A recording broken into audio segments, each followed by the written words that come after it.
Hi friends, आज आपण मसूरच्या डाळीचा डाळ कांदा जो की पारंपरिक पद्धतीने करणार आहोत. भाजीला काय नाही, चला तर बनवा अशा प्रकारे.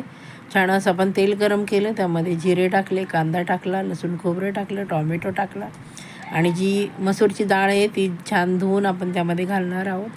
काळा मसाला घातला आहे. पाणी तुमच्या आवश्यकतेप्रमाणे तुम्ही घालायचं आहे आणि डाळ धुवून छान अशी तेलामध्ये परतून घ्यायची आहे. खूपच छान असं टेस्टी आपल्या मसूरच्या डाळीचा डाळ कांदा तयार झाला आहे मैत्रिणींनो. चला तर मग रेसिपी जरी आवडली असेल तर पटकन एक लाईक करा, छानशी कमेंट करा, हाईप करा आणि तुमच्या मित्रमैत्रिणींमध्ये रेसिपी शेअर करायला अजिबात विसरायचं नाही.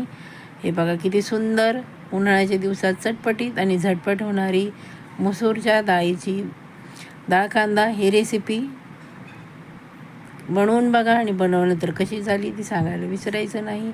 Bye bye.